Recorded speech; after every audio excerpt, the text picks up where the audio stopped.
Turn the lights back on. Wow. Retro electro tech. When real audio ruled the world. Hello there, this is Retro Ernest of Retro Electrotech, and I'm introducing yet another late video because I've been going through and pulling some older footage off of my external hard drive where I've had it stored for a little bit because I haven't had time to go through and edit some of the stuff. So that's what I've been doing lately, and I did that in another video recently, I think the one prior to this one. So that's the phase I'm in right now, is just getting some of the older footage off of my hard drive. And in this case, it's about the AKAI AA as an AA1135 stereo receiver from 1979, of which I did a preliminary evaluation video on some months back. But again, because I've been or was working on it in phases, you know, it's something that, like I said, the video footage got kind of pushed to the side, time got away from me, all that stuff. So anyways, over the last few days, I put the rest of it together and so forth. So for those of you interested in riding along and checking it out, let's go ahead and get to the video. Greetings once again, ladies and gentlemen. This is Retro Ernest of Retro Electrotech, and back on the bench is the AKAI model AA as an Alpha 1135 stereo receiver from 1979. Okay, so previously I performed an evaluation to verify the customer complaint that there was no power. So, as you saw, the unit did power up, and I did so on the current limiter, and there was not a single hiccup. The unit did not try to run away and draw heavy current. It was stable. So that was good. Okay, some of you may recall, if you watched the previous video, the evaluation video, that when I put a signal into this unit and we were monitoring the waveforms on the scope, that we had a jittery left channel. That of course could be on account of problematic controls. I'm not going to know for sure until I test this unit again after going through and performing a thorough servicing of the controls, which I did already. I have the cover off the back, around the back side, which I'm going to focus in on in a little bit. I have the control board pulled out, obviously the cover's off the back and so forth, so we'll kind of take a look at things around the back. So anyways, I went through and performed a thorough multi-flush cleaning. I talk about that often. The reason why I talk about it often is because I have to do it all the time, and it's something that when this old vintage equipment is serviced, oftentimes the controls are in various states of, well, maybe malfunction, I guess would be one way to put it, just off the top of my head. Malfunction meaning there's probably an internal connection issue going on with the various controls, whether we're dealing with switches or potentiometers. But the contacts within switches and pots are not mating up with each other, contact to contact, or the contact to the resistive track. So in potentiometers you have the wiper contact that mates up with the resistive track of the potentiometer, and in switches you have contacts mating up and so forth. So there could be a few issues going on there, and it's important for me to repeat this because, again, I provide these video links to the customers that own this equipment for those that are interested in a little bit more information, and also to people that are tuning into my channel, watching one of these videos for the first time, may not have heard me talk about this before in previous videos.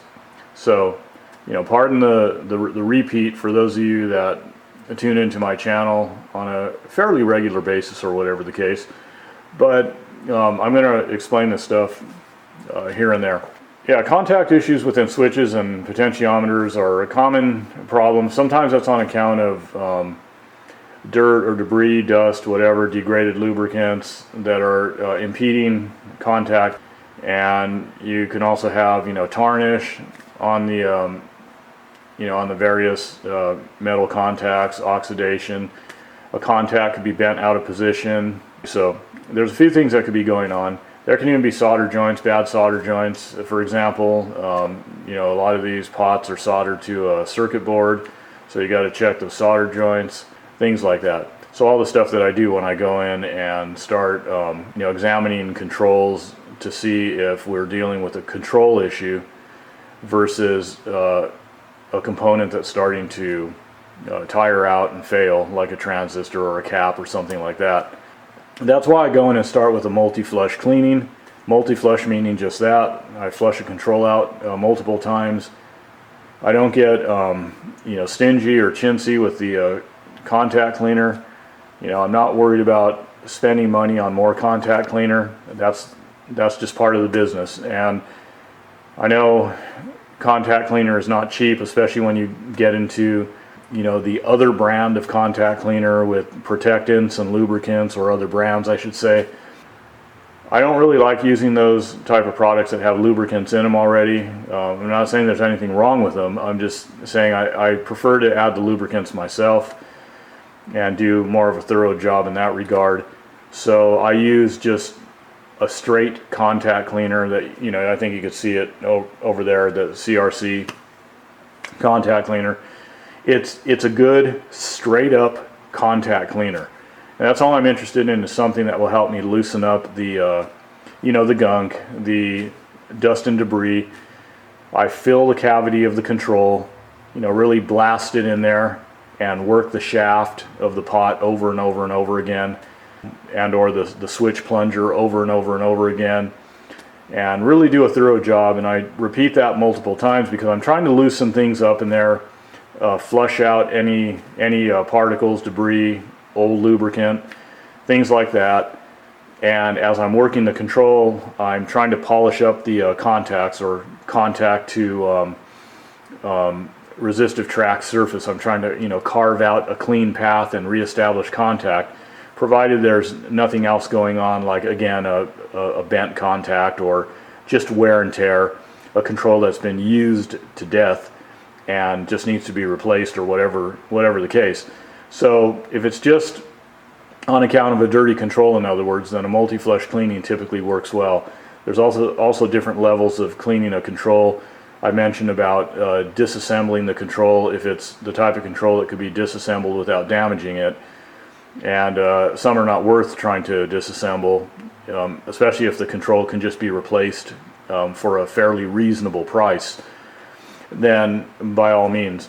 But the point is that depending on the level of service, I start out with a multi-flush cleaning, do a thorough job there, and usually that'll take care of most connection issues. Connection issues meaning, again, gunk or dirt and debris that is impeding the contact between contact surfaces and so forth. That's the first thing I want to remove from the equation, in other words, because I don't want to be hunting down a problem and going into suss out the problem mode if it's something that needs to be squared away as a matter of course, like cleaning controls. That's something that should be done anyway. So I'm kind of killing two birds with one stone, going through and performing long overdue service of the controls in this case, especially being that there was a lot of dirt and debris in this unit here, layers of it. And in fact, I cleaned everything out. It's looking good now, but the boards just had layers of dirt and debris. The tuning condenser was loaded with dust and debris. And I'll zoom in on all that in a minute and kind of show you what was going on. Matter of fact, I'll just do it now, but you'll notice, the tuning condenser, in between the in between the blades there was a lot of dust and debris and all that I had to blow out and clean out. These switches here, there's a couple of them. There's this switch, there's one under the fuses there. That needed to be cleaned really well. I used my little micro brushes and some contact cleaner and cleaned the contact surfaces, and again blew out all the dust and debris, and did a thorough job there. So things like that. There was a lot of nastiness on these boards. The amp board here. Yeah, it was really a mess in here with all that crap. So you want to get all that stuff out, because when you go through and clean all the controls and tuning condenser and all that, you don't want to just leave a bunch of dust in there, and then when air currents get stirred up again and all that, you have this crap getting right back into the controls and all that. So, and plus I don't like to work inside of dirty equipment anyways. So that's all part of the cleanup process, and mainly getting the controls squared away, because again, that could be the reason for the left channel getting jittery. Also, you did notice that when I was going through some of the controls and working them during the function testing, I was in fact getting some jitter of the waveforms and some staticky artifact and all that stuff. So again, that may be the problem right there. You'll notice too, the next thing that I mentioned was this relay over here. I was having some relay drop out when I first powered up this unit. The very first time I powered up this unit to check to see if it was even going to power up, because remember the initial customer complaint, if you watch the evaluation video, was that there was no power. And anyways, you know, we know that that wasn't the case. But the relay here, I got the cover off it, and I've pulled the contacts. I'm going to clean those up in a bit. The contacts are a little dirty on one side and need to be buffed out and polished. Sometimes when relay contacts get dirty, they will get jittery, you know, drop out sometimes. So, but that problem never came back again. After I powered it up initially and it went through its little relay seizure or whatever, it didn't come back after that. It was totally stable after that. So, you know, but anyways, relays need to be cleaned from time to time or replaced, so that's why I'm doing it as well. And I want to make sure that the relays are in good health, the relay contacts, that is. And there you go. So I think between a thorough servicing of the controls, getting that relay squared away, going through and did what I did in terms of inspecting components and making sure there wasn't anything that really stood out. I often say that I go in with my magnifier here and divide up the boards into digestible little quadrants, visually digestible little quadrants, and you know, make sure that things look okay, that components don't look stressed out, overheated, you know, discolored, in other words. Sometimes, you know, the bodies of components, you can find them cracked, fractured, you know, burnt up, crispy looking.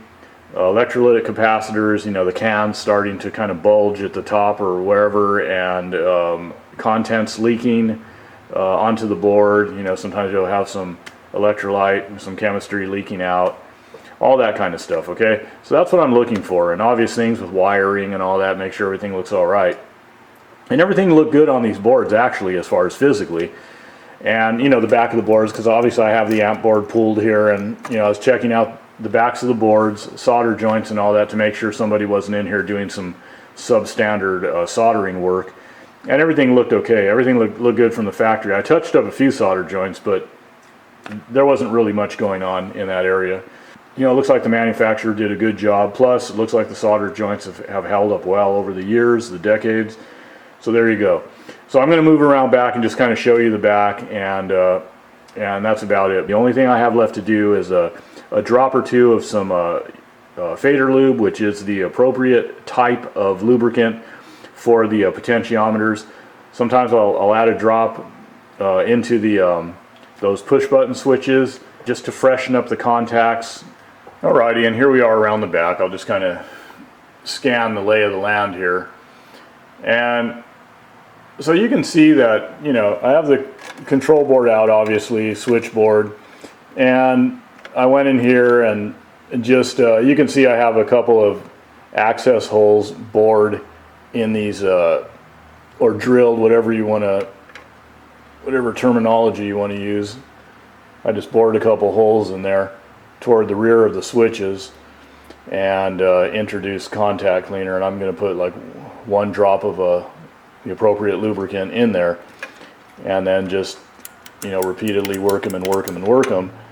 So I serviced all these already. I just have to lubricate the you know, the controls, as I already said, and we will be good to go. All the solder joints, as I mentioned, look good. So after I do that, I'm going to get this board back in. I'm going to leave the amp board out, and get a signal in this again, and I'm going to monitor the left channel for quite a bit of time, make sure that it holds stable, and if everything's looking good, then fine. If not, well then I'll troubleshoot that left channel and find out, you know, if I have a bad transistor or something going on. And there you go. Okay, so the circuit boards that I had pulled, I got them all reinstalled.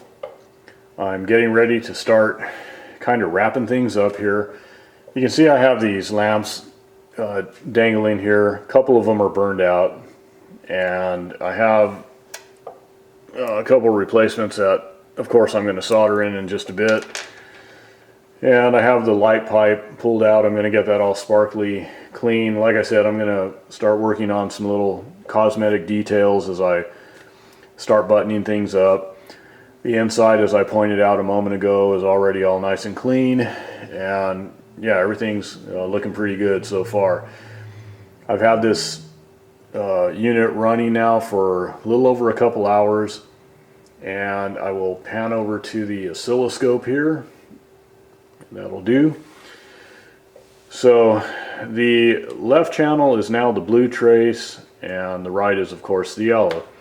I think in the preliminary evaluation video they were swapped around, but no big deal. So not a single hiccup on the left channel that was previously exhibiting, you know, jittery behavior and all that. And I've been going through and working all of the controls. Obviously they're serviced now, they're flushed out, cleaned up. I've added some lubricant. Everything's nice and smooth with the controls, the switches, all that. So no jittery behavior there when I'm working the controls. No staticky artifact, nothing like that. Everything's looking good. Also, what I've been doing is turning the unit on and off repeatedly, periodically, to make sure that when the relay pulls in, that it's doing so in a stable manner, solidly, and not, you know, getting jittery. The contacts are not getting jittery or fickle or anything like that. So let me go ahead and do that a couple times on camera. So I'm just going to turn it off, back on, off, back on, off again, back on. So since I polished up the relay contacts, everything's looking good, and I hope things remain that way. That's why, you know, the testing isn't over. Off camera I'm going to be doing some more testing, checking the other inputs, getting a phono level signal and the phono inputs and so forth, and just checking everything out, monitoring everything some more. And what I will do though, when I come on back after I, you know, again get the lamps installed and start buttoning things up and doing some final cosmetic detailing, I want to get the face panel cleaned up, get everything looking nice. Once that's all done, you know, again I'll come back and get an audio signal in here, get some music in here, and get it hooked up to some speakers. I am going to go ahead and set the biasing in just a moment. You know, check the DC offset once again. You know, work on the biasing, make sure everything's sitting where it needs to sit, and go from there. In fact, I will do some of that on camera. I'll go ahead and show that. But once that's over with, like I said, we'll get into some audio testing. So let's go ahead and move forward. Okay, so I'm in the home stretch, monitoring the bias. You can see on the right channel, hovering right around 25 millivolts-ish. Same thing on the left channel. Okay. Everything inside, once again, is nice and clean compared to what it looked like before. You can see the new lamps in place as well. But everything's looking good. So I'm going to go ahead and monitor the bias. for a little while, make sure everything holds stable. So far so good. I've been monitoring things for a while. It's looking good. And then we'll move into some audio testing. Okay, so I got everything wrapped up. I didn't get the power output test on camera, but everything was looking okay there. It was exceeding its 35 watts per channel into 8 ohms. I think it was like a little over 40 watts, and everything looked good and stable on the scope. And other than that, I'm going to move into some quick audio testing. Again, as I often say, I can't reproduce what I'm hearing in the shop, but just for the sake of you guys being able to hear music coming out of this thing and the customer, you know, it'll do. So also too, I had to end up going into a little bit of alignment to improve things a little bit. To do that, I used the good old trusty HP 8656B up there.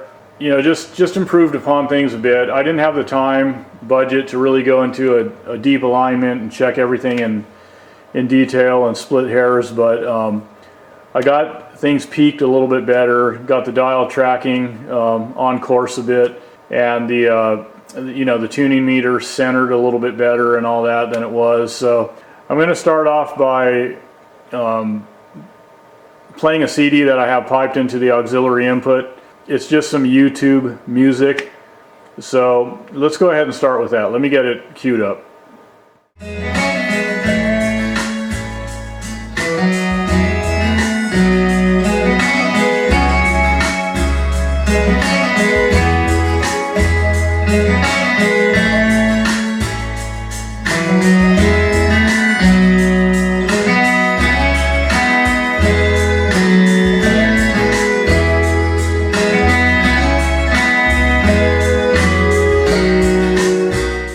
Okay, and I have it tuned onto a FM station just to demonstrate the fact that the FM tuner is working. I'm not going to tune around. I'm just going to turn up the volume on the station that I have it set on, and there you go. So I'm not going to camp out on it too long, of course.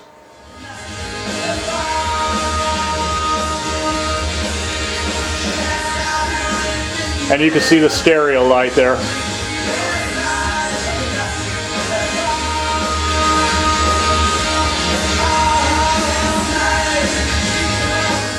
Okay, there's that. Okay, and I have a simulated phono level signal, low level signal from the signal generator piped into the back because I don't want to hook up a turntable right now. And let me just show you that the phono input is working just fine. Okay, so there you go. Everything is looking good on this, considering once again that this was not a full restoration. You know, I could only do so much. I'm happy with the way it came out. Just taking care of what I had to take care of. So I'm going to leave it at that. And as I always say, guys, peace, love, music, and the vintage audio that brings it to your ears. Till next time, y'all take care. This is a poor man's shoe production.